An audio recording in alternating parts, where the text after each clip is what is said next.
की सास अंधी थी, वो ठीक से देख नहीं सकती थी। लेकिन शादी के बाद, माँ जी खाना खा लीजिए, और हाँ मैं आपको दवाई दे रही हूँ, वो भी खा लीजिए। नहीं नहीं बेटा, तू बस खाना बना ले, मुझे अंदाजा है मैं खुद ही खा लूंगी सब कुछ। रोज सुबह निशा की सास की आदत थी। निशा बेटा, सब्जी दे दे, मैं काट देती हूँ। अरे नहीं नहीं माँ जी, आपको चाकू लग सकता है। नहीं नहीं बहू, मुझे अंदाजा है कि कैसे काटना है, काफी वक्त से कर रही हूँ ना मैं। वैसे भी डॉक्टर ने कहा है कि थोड़ा बहुत काम करना जरूरी होता है। माँ जी डॉक्टर ने कहा है तो दे देती हूँ आपको, लेकिन मेरा मन नहीं मान रहा। अरे बहू, काम नहीं करूँगी तो कैसे चलेगा, बिल्कुल ही अपाहिज हो जाऊंगी। निशा सास को वो जो काम बोलती वो करने दे देती है। एक दिन निशा की सहेली का फोन आता है। सास सुन रही होती है कि वो किसी से बात कर रही है। क्या हो गया रमा, हमेशा परेशान से ही क्यों रहती हो? आ जाओ ना कभी मेरे घर पर। अरे नहीं रे, तुझे परेशान नहीं करना चाहती हूँ। मैं जानती हूँ तेरी सास अंधी है। अरे कैसे मैनेज करती होगी तू अकेले? मेरे घर में मेरी सास कोई काम नहीं करती। मैंने तो इनको साफ कह दिया है कि काम करेंगी तो ठीक है, नहीं तो इन्हें वृद्धाश्रम छोड़ आऊंगी। निशा की सास सहेली की बात सुनकर डर जाती है। वो बिना निशा का जवाब सुने वहाँ से चली जाती है। सास के जाने के बाद निशा कहती है, अरे नहीं नहीं, मेरी सास तो पूरा काम करती है। वो सब्जी काट देती है तो मैं छोंक देती हूँ, वो आटा गूंथ देती है तो मैं रोटी बना देती हूँ। अरे माँ जी तो झाड़ू भी इतना अच्छा लगाती है कि किसी को लगे ही नहीं कि किसी अंधे इंसान ने झाड़ू लगाया होगा। तू तो किस्मत वाली है। अरे मेरी सास के तो सारे अंग ठीक होने के बाद भी मगरमच्छ की तरह पसरी रहती है, सारा दिन सारी रात। अरे पता नहीं बुढ़िया को इतनी नींद आती भी कैसे है। खैर वक्त बीतता है और एक दिन निशा मोहल्ले में पति के साथ जा रही होती है कि सास की सहेली मिल जाती है। अरे आंटी कैसी हैं आप? कहाँ जा रही हैं? तुम लोगों के घर ही जा रही हूँ बेटा, तेरी माँ ने बुलाया है, कह रही थी बहुत जरूरी काम है। वैसे तुम लोग कहाँ जा रहे हो? हम मेरे मायके जा रहे हैं। अच्छा आप मम्मी जी के पास रहेंगी तो हम लोगों को कोई चिंता भी नहीं होगी। बेटा बहू चले जाते हैं। सहेली निशा के घर में जैसे ही घुसती है उसकी सास कहती है, आ गई रीना, जब से अंधी हो गई हूँ तू तो आती ही नहीं घर। अरे क्या बताऊं सीमा, तेरा तो मुझे कुछ समझ में ही नहीं आया। अरे जैसे ही बेटी की शादी हुई उधर तू अंधी हो गई, कैसे? मतलब समझ में नहीं आया। सास जोर जोर से हंसती है। अरे पागल हो गई है क्या? किसी अच्छे डॉक्टर को दिखाना, ठीक हो जाएगी। मन नहीं करता क्या दुनिया देखने का? कल को पोता पोती होंगे, उन्हें कौन खिलाएगा? तेरी भी तो बहू आई है, तेरे भी तो बेटे को बच्चा हुआ, कितना खिला लिया तूने। अरे हमारी तो किस्मत ही फूटी थी। लड़की की पहले दिन से ही डिमांड थी कि सास ससुर के साथ नहीं रहना, चाहे जो हो जाए। अब बोल क्या करती मैं? फिर क्या कर लिया तूने? दोनों आंखें होने के बाद भी परेशान ही है ना? हाँ पर चल कम से कम दुनिया देख तो रही हूँ ना, तेरी तरह अंधी तो नहीं हो गई। निशा की सास शांत हो जाती है। उनकी आंख से आंसू गिरने लगते हैं। अरे अरे रो मत, क्यों रो रही है? वैसे भी दुनिया में ऐसा कुछ नहीं है कि जो देखा जाए। चालाक बहुएं और ऊपर से वो बेटे जिन्हें बचपन से सीने से चिपका कर पाला, वो भी बीवियों के कहने पर माँ से लड़ पड़ते हैं। तेरी गुलाबी रंग की साड़ी बहुत अच्छी लग रही है, और ये जो चश्मे का फ्रेम है ना, जच रहा है तुझ पर। सहेली शांत हो जाती है। मतलब तू अंधी नहीं है, तू देख सकती है। हाँ, तू मेरी सबसे खास सहेली है, इसलिए बता रही हूँ। मैं ठीक हूँ, बिल्कुल ठीक। अरे तो फिर अंधी होने का नाटक क्यों कर रही है? दुनिया देख ली है मैंने, देखा है मैंने कैसे सास को देखकर बहुएं रंग बदलती है। मैं अपने बेटे के बिना नहीं रह सकती। पति का साया तो पहले ही उठ गया, बेटे को बहू ले गई तो क्या करूँगी? सारा काम कर देती हूँ, वो इसी में खुश है। सहेली निशा की सास को गले लगा लेती है। लेकिन झूठ बोलकर कब तक? अरे कब तक ऐसे रहेगी? थोड़ी ही देर में बाहर से बेटा बहू के आने की आवाज आती है। बस चुप कर, जो मैं कर रही हूँ बस साथ दे मेरा, नहीं तो। बहू घर पर आती है। सामने 2 कप में चाय, शादी के एल्बम और कुछ खाने पीने का सामान रखा था। माँ जी, कुछ खाया आपने? खाना क्या है बहू, बस चाय पी है। सब्जी दे दे, मैं काट देती हूँ, रात के खाने की तैयारी हो जाएगी। अरे नहीं माँ जी, मैं खाना बना लूंगी, आप आंटी के साथ बैठिए ना। बहू सारा खाना बनाकर सास को आवाज देती है और सभी बैठकर खाना खाते हैं। माँ जी, ये लीजिए, कटहल खा लीजिए, ये कह रहे थे कि आपको बहुत पसंद है। हाँ हाँ, ला दे। बहू सास को रोटी का डिब्बा पकड़ाती है, लेकिन सास नहीं पकड़ती। वो कटहल देना बहू। बहू जल्दी से सास को कटहल दे देती है। अगले रोज फिर सास झाड़ू लगा रही होती है कि बहू कहती है, माँ जी, आप ठीक से झाड़ू नहीं लगा रही, पीछे देखिए कितना सारा कचरा फैला हुआ है, लाइए मैं लगा देती हूँ। सास डर जाती है और पीछे देखती है। कहाँ कहाँ बहू? अरे कहीं तो नहीं है कचरा, देख।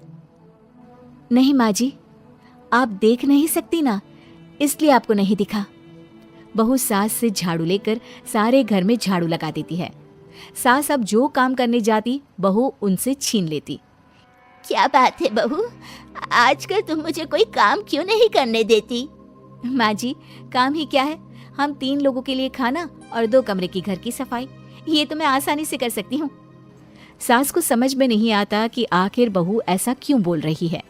वो कुछ दिनों तक सब देखती है और फिर एक दिन बहू की सहेली आती है। अरे रमा, क्या बात है, कैसे आना हुआ? बैठ, मैं चाय लाती हूँ। अरे नहीं नहीं निशा, तू सहेली से बात कर, मैं ले आती हूँ चाय। वाह, क्या बात है, तेरी सास को आंख से दिख भी नहीं रहा, लेकिन चाय बनाने को तैयार। और एक मेरी वाली है, हाथ पैर हिलाने के भी पैसे लेती है। वैसे यार आज मैं रिलैक्स हूँ, छोड़ आई मैं उन्हें वृद्धाश्रम। सास डर जाती है और अंदर से चाय बनाकर ले आती है, लेकिन डर के मारे सास के हाथ से चाय की ट्रे गिर जाती है। बहू की सहेली बोल पड़ती है, अरे कुछ काम होता नहीं है तो करती क्यों है बुढ़िया, एहसान दिखाने के लिए? अरे मैं तो कहती हूँ तू भी इस अंधी को वहीं छोड़ा। नहीं नहीं निशा बहू, मुझे माफ कर दे, गलती से ट्रे गिर गई। मैं सारा काम करूंगी, बस मुझे मेरे बेटे से अलग ना कर, मैं नहीं रह पाऊंगी उसे देखे बिना। बस माँ, यही सुनना था। आप देख सकती हैं, फिर भी डर के मारे जो नाटक आपने अंधी होने का खेला, मैं उसे खत्म करना चाहती थी। माँ जी, आप घर की बड़ी हैं, मेरे पति की माँ है, मेरे लिए आपकी जगह भगवान से कम नहीं। आप अंधी नहीं भी होंगी तो भी मैं कभी भी आपको खुद से दूर नहीं करूंगी माँ जी, मेरा विश्वास रखिए। फिर निशा सहेली को देखती है। अच्छा होगा रमा कि तू मेरे घर से चली जाए, क्योंकि मेरे घर में ऐसे लोगों के लिए कोई जगह नहीं है जो बड़ों की इज्जत नहीं करते। सास चैन की सांस लेती है। जीती रहे बहू, जीती रहे। चंदा और शांति नाम की जिठानी और देवरानी रहती थी। चंदा का पति बहुत पैसे वाला था, उनके पास किसी भी चीज की कोई कमी नहीं थी, और उसके विपरीत शांति का पति बहुत ही गरीब और नशेड़ी था। शांति चंदा के घर में काम करके अपना घर चलाती थी। भाभी, घर पर खाने के लिए कुछ भी नहीं है, अगर आप थोड़ा खाना दे पाए तो बहुत मेहरबानी होगी। मुझे जो भी पैसे मिलते हैं वो तो आपके देवर नशे में उड़ा देते हैं। ये तुम लोगों का ना रोज रोज का ड्रामा हो गया है। अब देवर जी कमाते नहीं है तो मैं क्या करूं? तुम्हारा पति तो तुम्हारी सारी कमाई दारू में उड़ा देता है, रहने दो भूखा उसे। अरे ऐसे मत बोलिए भाभी, आप तो जानती ही हैं कि वो मन के कितने साफ हैं, पर इस बेरोजगारी के कारण उन्हें दारू पीने की लत लग गई है। अरे अपना ये रोना गाना बाद में कर लेना, पहले काम निपटा ले घर का। मेरा और टाइम खराब ना कर, जा गेहूं पीस ले, फिर तुझे कपड़े भी धोने हैं। शांति रसोई घर में जाकर गेहूं पीसने लगती है। पीसते पीसते कुछ गेहूं वहां कपड़ों में गिर जाते हैं, जिसे देखकर उसके दिमाग में एक आइडिया आता है। क्यों ना ऐसे ही थोड़े गेहूं मैं अपने पल्लू में बांधकर घर ले जाऊं, फिर एक बर्तन में जमा कर लूंगी और उसे पीसकर रोटी बना लूंगी। कुछ दिन तो ऐसे ही चलता रहा, मगर फिर एक दिन चंदा ने शांति को ऐसा करते हुए देख लिया। अरे पहले तो मुझे लगा तुम लोग बस गरीब हो, पर तुम लोग तो चोर भी हो। चोरनी कहीं की, मुझे तो लगता था तू गेहूं पीसती है, पर तू तो अपने पल्लू में गेहूं छुपा कर ले जाती है। निकल मेरे घर से।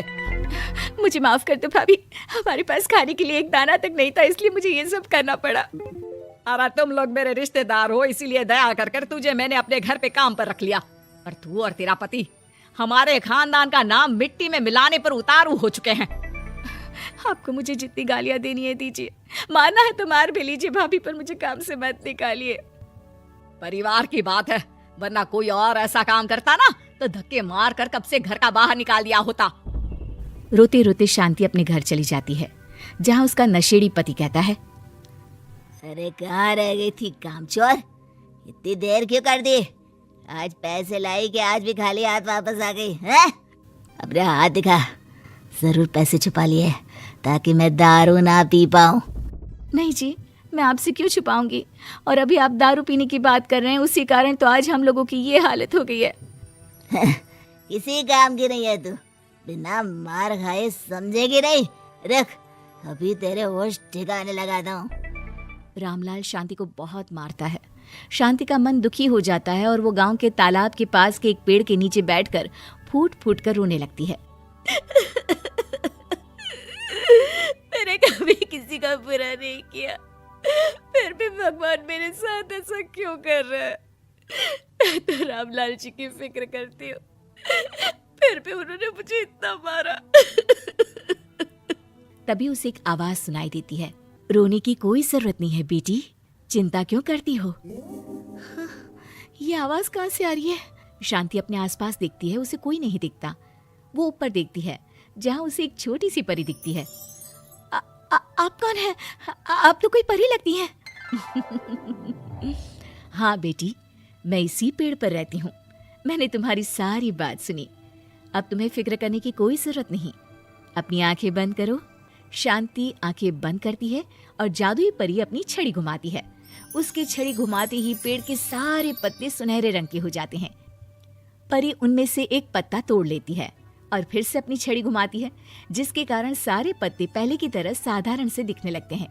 आंखें खोलो बेटा, लो इस पत्ते को ले जाकर अपने तकिए के नीचे रख देना। ये तो एक साधारण पत्ता है, इससे क्या होगा? ठीक है, अगर आप कहती हैं तो मैं इसे रख लेती हूँ। शांति उस पत्ते को लेकर अपने घर जाती है और अपने कमरे में तकिए के नीचे रखकर सो जाती है। सपने में उसे वही पेड़ वाली जादुई परी दिखाई देती है। बोलो शांति, क्या चाहिए तुम्हें? मैं चाहती हूँ हम बहुत अमीर हो जाए और मेरे पति नशा करना छोड़ दें, उन्हें कोई काम भी मिल जाए। कल जब तुम सुबह नींद से जागोगी, तुम्हारी इच्छा पूरी हो गई होगी। अगली सुबह शांति नींद से जागती है, अपने आसपास का नजारा देखकर चौंक जाती है। उसके बिस्तर पर चारों तरफ सोने चांदी रखे हुए थे। हे भगवान, कहीं मैं सपना तो नहीं देख रही? इतना सारा सोना, वो भी मुझ गरीब के पास। रामलाल जी को बताती हूँ, वो बहुत खुश होंगे। शांति जैसे ही कमरे के बाहर जाती है, वो देखती है कि रामलाल सूट बूट पहने काम के लिए बाहर जा रहा होता है। मुझे शहर में एक नौकरी मिल गई है शांति, मुझे आने में देर हो जाएगी, घर का ध्यान रखना। और इस तरह शांति बहुत अच्छा जीवन बिताने लगती है। उसके पास अब किसी भी चीज की कमी नहीं रह जाती। रातों रात शांति के पास आए इतने पैसों को देखकर उसकी जिठानी उससे पूछती है, अरे क्यों रे शांति, कहीं बड़ा हाथ मारा है क्या? अचानक तुम लोगों के पास इतना पैसा कैसे आ गया? नहीं नहीं भाभी, ये सब तो जादुई परी के दिए हुए पत्ते का कमाल है। शांति जादुई पत्ते के बारे में सारी बात चंदा को बताती है, जिसे सुनकर चंदा के मन में लालच आ जाता है और वो झूठ मूठ रोते हुए उसी पेड़ के नीचे जाती है, जहाँ उसकी रोने की आवाज सुनकर जादुई परी कहती है, क्या हुआ बेटा, क्यों रो रही हो? मैं बहुत गरीब हूँ, मेरे पति मुझे बहुत मारते हैं, अब मैं जीना नहीं चाहती। चिंता मत करो बेटा, अपनी आंखें बंद करो। जादुई परी चंदा को भी उसी पेड़ का एक पत्ता देती है और तकिए के नीचे रखने को कहती है। चंदा उस पत्ते को लाकर अपने तकिए के नीचे रख लेती है और अगली सुबह जब उठती है तो उसके कमरे में चारों तरफ सांप बिच्छू रहते हैं।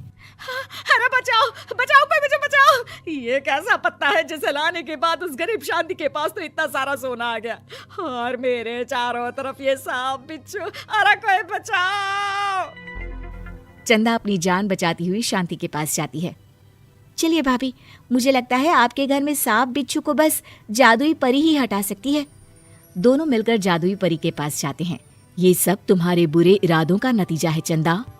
तुम झूठ मूठ बस पैसे के लालच के कारण यहाँ आकर रो रही थी, इसीलिए तुम्हें जादुई पत्ते ने उसकी सजा दी। अरे मुझे माफ कर दीजिए जादुई परी, मेरे मन में लालच आ गया था। अरे शांति तुम भी मुझे माफ कर दो, मैंने तुम्हारे साथ बहुत गलत किया है, फिर भी तुम मेरी मदद के लिए आई। चंदा को अपनी गलती का एहसास हो जाता है, इसलिए जादुई परी उसके घर से सारे सांप बिच्छू को गायब कर देती है। चंदा और शांति आपस में मिलजुल कर रहने लगती हैं।